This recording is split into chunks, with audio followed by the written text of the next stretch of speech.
Continuamos en Enfoque Matinal. Miren, amigos, amigas, el tema que tanto tiempo nos ocupó en los comentarios, para bien o para mal, debe ocuparnos esta sección de salud mental con el doctor José Miguel Gómez. Nosotros hemos pedido al doctor que venga, se siente aquí y nos hable de el impacto, los impactos que provoca en el cerebro, en la familia, este asunto del consumo de drogas. Hablemos del consumo de droga y de su impacto psicológico, cerebral, pero no me deje la familia. Bienvenido, señor. Gracias, te extrañamos el viernes pasado. El trabajo, el pluripicoteo ampliado se llama eso. ¿Qué pasó? Un picoteo por aquí, un picoteo por allá. Mira, he estado escuchando el problema de la droga en Baní, los puntos de distribución, cómo ha crecido el microtráfico en las zonas periféricas y marginal, cómo ha aumentado el consumo.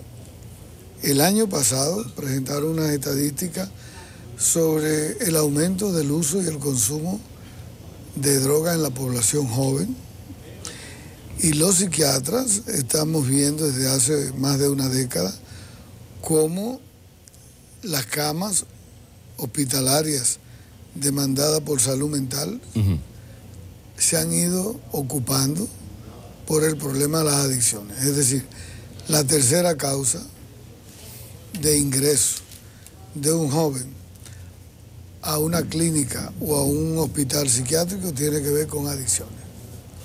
En algunos lugares la segunda causa. Estamos hablando de que esa población joven que demanda de servicios en salud mental por problemas de trastornos conductuales severos, por problemas de cambio en el pensamiento, por problemas de alteración cognitiva y cambios en su memoria, por problemas de delirios que producen las mismas drogas, el alcoholismo en los jóvenes, todo eso. Se está demandando más cama hospitalaria por el aumento del consumo. En la década de los 90 se presentaron unos estudios y unas estadísticas que hablaron que todavía los jóvenes en República Dominicana, la puerta de entrada a las drogas tiene que ver con alcohol y tabaco.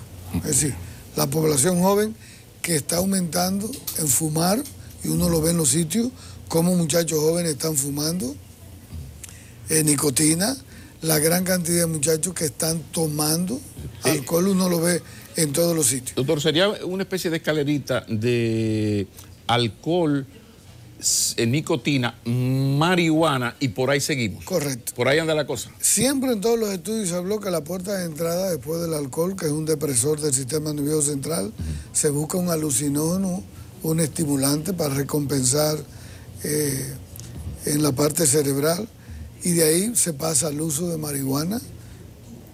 Hay algunos que se quedan en uso y abuso de marihuana. Respóngame eso. ¿Por qué un porcentaje, aquí hay gente que tiene la cultura que lo trajo de los Estados Unidos, de consumir marihuana como si fuera una copa de vino, y se ha pasado la vida en eso? Sin embargo, hay personas que de la marihuana siguieron de largo y ya entraron en las grandes ligas. ¿Por qué unas personas se quedan o en el traguito social o en el famoso porro, y otras siguen de largo y se meten ya en las drogas duras?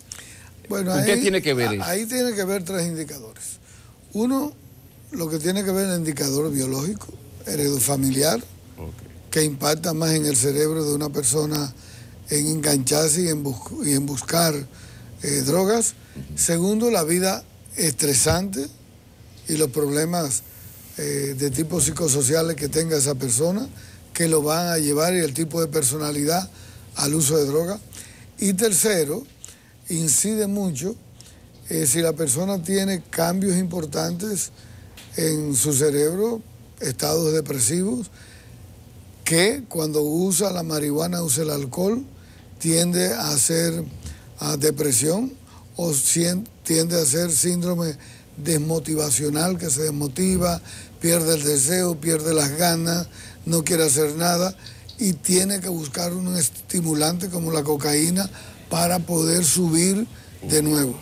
Y entonces ese es el que termina siendo un poliusuario que te usa alcohol, que te usa marihuana, que te usa cocaína. Cuando ahora, se usa como palanca, el problema está en la palanca. Pero lo que siempre te dicen esos consumidores, algunos de cocaína, es si no toma alcohol en grandes cantidades, disminuye las probabilidades de él meterse en cocaína. Una vez él comienza a tomar mucho alcohol, él termina siempre de menos por el problema de la recompensa cerebral y los estados de depresión que hacen a nivel central del cerebro. Tienen que buscar un estimulante como la cocaína o las anfetaminas para volver, o el caso de la heroína o los opioides, para volver a subir. Pero el tema cerebral, o sea, ¿cómo afecta la cocaína, por ejemplo, las drogas duras? ¿Qué efecto tienen en el cerebro humano? ¿Cómo es eso? Mira, esa pregunta es muy interesante porque ahora hay una población de jóvenes que te está planteando en las consultas como que estoy usando marihuana y como que la marihuana no tiene daño, que la marihuana es una droga blanda, que no impacta tanto, que es algo que se puede controlar. Te van con esa teoría que se la venden y le dicen. Sin embargo, uno sabe cómo los que usan marihuana con el tiempo comienzan a tener un deterioro cognitivo. Llámese inteligencia, memoria, van perdiendo las habilidades, las destrezas, van perdiendo el nivel de autoconciencia, de atención, de concentración. Y de hecho, cuando esos muchachos me dicen eso en la consulta, siempre les digo esto. ¿Conoce un usuario de marihuana de años que haya terminado la universidad, que haya mantenido un trabajo por mucho tiempo, que haya logrado propósito en su vida? No, señor. No lo puede mantener por esos cambios cognitivos que da la marihuana. Cuando es por cocaína, que todavía es más adictivas, ¿verdad? Que hace cambios en el cerebro tan importantes. ¿Qué es lo que hace la cocaína en el cerebro? Cuando un usuario o un consumidor o un dependiente a cocaína empieza a usarla, esa sustancia como estimulante va a las zonas cerebrales. Altera, primero, un neurotransmisor que es la dopamina, que es el neurotransmisor que tiene que ver con el placer, ¿verdad? Cuando altera la dopamina, altera el sistema límbico, que es el que tiene que ver con las emociones, ¿verdad? Altera la parte prefrontal del cerebro y de ahí es que ellos comienzan a tener cambios de pensamiento. Cuando alteran la cocaína, que te pueden tener, la cocaína le produce delirio. Y de esos delirios puede venir, por ejemplo, violencia inusitada. Violencia en la parte prefrontal. Porque hay hechos de violencia que uno dice, no, ahí tiene que haber una droga, una cosa. Correcto. Fíjate que los actos más agresivos, y fíjate que el muchacho que le quitó la cartera a la señora, pero le disparó, y tú dices, pero pudo llevarse la cartera y ¿por qué le quitó el celular y le dio un disparo en el pecho? Y le dio un disparo en el pecho. ¿Qué pasó? Esas muertes tan violentas tienen que ver siempre con consumo de cocaína o cracks, que es una droga barata, que la mezclan. Y entonces, es peor todavía que la cocaína, correcto, ¿no? Entonces esas sustancias van al cerebro, alteran el nivel de discriminar la conciencia, alteran la atención, la concentración, el individuo está desinhibido, el individuo no puede discriminar lo que le llaman la capacidad de medir los riesgos, tiene los niveles de adrenalina altos, está un poco como si fuera disociado, desconectado del dolor que va a afligir, del daño que va a hacer, de discriminar las consecuencias y el impacto de lo que va a hacer. Y evidentemente lo hace por esa desinhibición y esos permisos que tiene, y ahí vienen los daños de las drogas. Y esto es importante, un programa como este que se ve tanto, para que las mamás, los papás, las escuelas puedan socializar esto que estamos diciendo. Se está consumiendo mucha droga en la República Dominicana, en los jóvenes y en los adultos tempranos. Y uno lo está viendo, muchos trastornos psiquiátricos que empiezan a edades más tempranas, como son trastornos bipolares muy tempranos de muchachos, que el disparador, el inicio de droga temprano. Por cierto, ¿qué nivel de consumo necesita un joven para que, por ejemplo, la cocaína le fuña el cerebro, que ya quede con secuelas, más o menos? Siempre va a depender la cantidad, tiempo de uso, ¿verdad? Siempre empiezan con pequeñas cantidades. Fines de semana, pequeñas cantidades. Y cuando la van consumiendo, van perdiendo la sensibilidad del tabique nasal, se lo puede perforar, y ese adormecimiento del tabique nasal que produce la cocaína le va aumentando el consumo, y al perder la sensibilidad él no puede valorar la cantidad de inhalación que hace. Y eso va directamente al cerebro y le va alterando toda la estructura cerebral, principalmente a nivel frontal. La corteza prefrontal es donde uno se diferencia de los animales. Ahí es que uno tiene la autoconciencia, ahí es que uno tiene la capacidad de análisis crítico, ahí es que uno tiene la parte ejecutiva, memoria, atención, concentración. La memoria RAM de la computadora. Todo. Entonces eso te lo va afectando esa cocaína. Cuando las dosis de cocaína van aumentando por encima de 100, de 200, de 300, cuando tú le haces una determinación cualitativa y cuantitativa de cocaína en orina o en sangre, en los laboratorios, y esas concentraciones son más altas, entonces uno va viendo los cambios conductuales que van teniendo, los delirios, las alucinaciones, las convulsiones, la agitación, incluyendo un estado de shock hasta un infarto y morir por gran desintoxicación de cocaína. Esto nos lleva a otro aspecto fundamental. Ok, un muchacho cayó en las drogas, como se dice popularmente.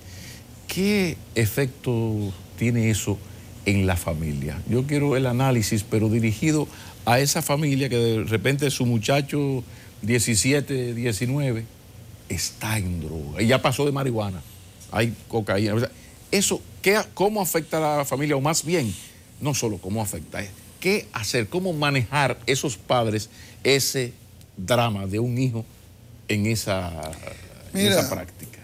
Los que trabajamos con problemas, los psiquiatras, los trastornos conductuales y el impacto que tiene en la familia las drogas, se da cuenta lo que sufre una mamá o un papá con un adicto y un usuario de drogas dentro de una casa.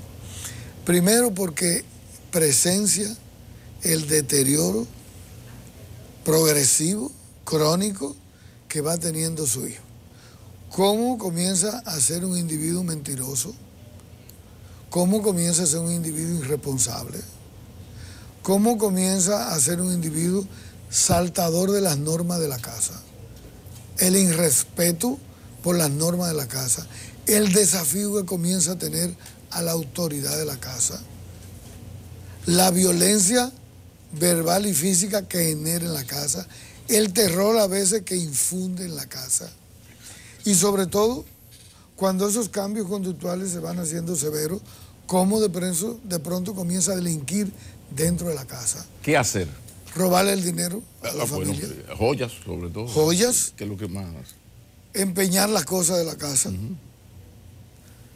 Robarle las cosas a los hermanos. La pérdida de zapatos, camisas, trajes. Y la familia sabe que es él. Y no sabe qué hacer, cómo pararlo. Lo niega, habla mentira, involucra a la familia. Se perdió la tarjeta.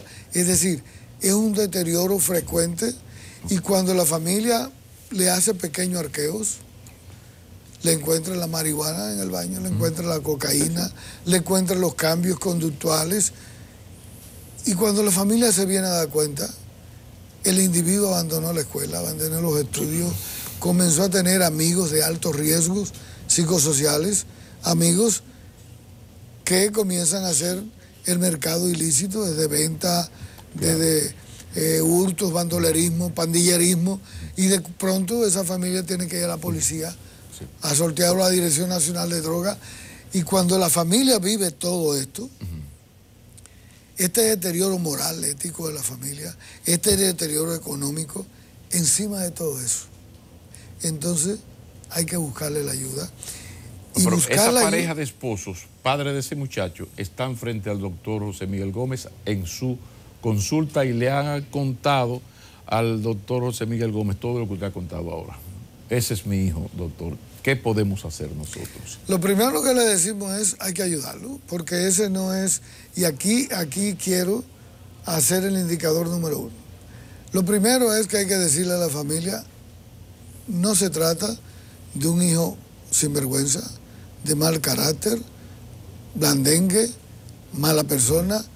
Él es un enfermo. Sí, pero está robando y es desde la violento. década de los 70, la Organización Mundial de la Salud indicó que las adicciones son enfermedades cerebrales, son enfermedades químicas. Entonces, ¿qué hay que hacer? Buscarle la ayuda. ¿Qué buscarle la ayuda?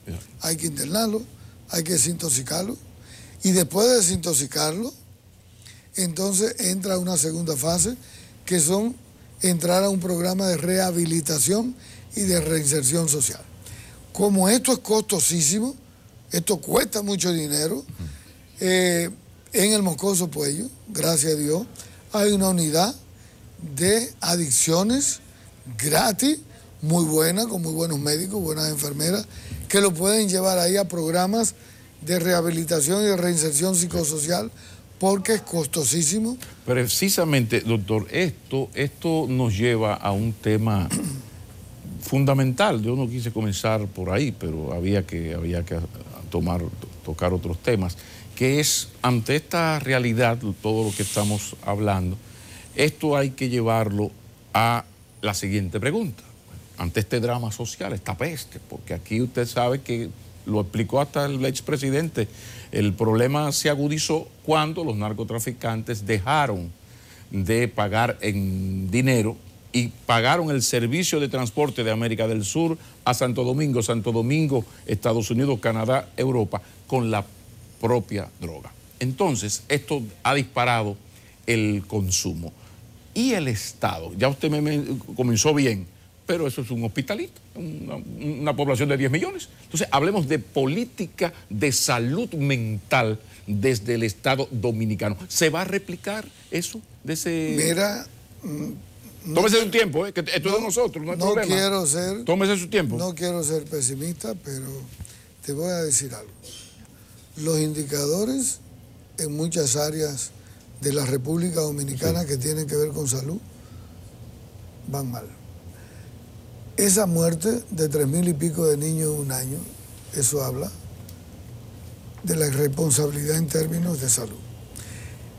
Ese disparo del consumo de droga y de la ausencia de políticas públicas en salud mental te habla de que vamos a mal. Pero hay ausencia de política, porque usted ya me mencionó déjame darte un dato. Un hospital. Es decir, del presupuesto... Es un plan piloto ese hospital. Del presupuesto nacional de salud mental, de lo que dispone el ministerio de presupuesto para la salud mental, no llega al 3%. Es apenas el 0.81%, cuando la Organización Mundial de la Salud manda un 6 o un 5% del presupuesto nacional de salud destinado a la salud mental. Por estos problemas. Es decir, hay muchos adictos y consumidores que deambulan por las calles en todos los sitios y no tienen ningún programa de rehabilitación. Y ese, para consumir y mantener su droga, es el que hace el bandolerismo, el pandillerismo, la mula, y el que establece una medida de subsistencia dentro de la ratería y la piratería de la distribución de la droga. Y por otra parte, si no hacemos diagnóstico temprano con programas de rehabilitación y de reinserción, todavía la República Dominicana tiene la ley 5088, que tiene que ver con el tráfico y consumo de droga, en la Dirección Nacional de Drogas, todavía tiene la disponibilidad de esa ley de que plantea cómo que los consumidores de drogas son traficantes, son delincuentes. Y cuando lo atrapan con una marihuanita, con una bolsita de cocaína, lo mandan para la cárcel y lo tratan como un delincuente y no se dan cuenta que son enfermos. Y de ahí es que estamos hablando, y se está hablando en toda Latinoamérica, de la despenalización de la droga, es decir, que comiencen a esos muchachos a abrir los gobiernos unidades de rehabilitación y unidades de reinserción social para entrarlo, intoxicarlo y entrarlo a programas. Usted comenzó bien hablando de lo que estaba pasando en en este hospital, en el Mocoso Mocoso Puello, aplausos. Pero el asunto está, eso es un plan piloto, qué bonito. Y aplausos. que es un programa ambulatorio, no contempla la desintoxicación. Pregunto de nuevo, no pregunté bien, pregunto de nuevo. Este muchacho, hijo de pobre, un hijo de maestro de escuela, cae en droga, en Asua, Baní, en Neiva. Gente que no puede ir donde el doctor José Miguel, que lo envíe yo para que usted no le cobre labor social. No. Esa familia, ¿a dónde quién acude? O sea, en el hospital de Neiva, en el de San Juan, en el de Baní, no hay. Yo no puedo ir con mi hijo, tengo esta vaina. No tienen los programas, a nivel de regional. Ahí es que duele, porque los indicadores dicen,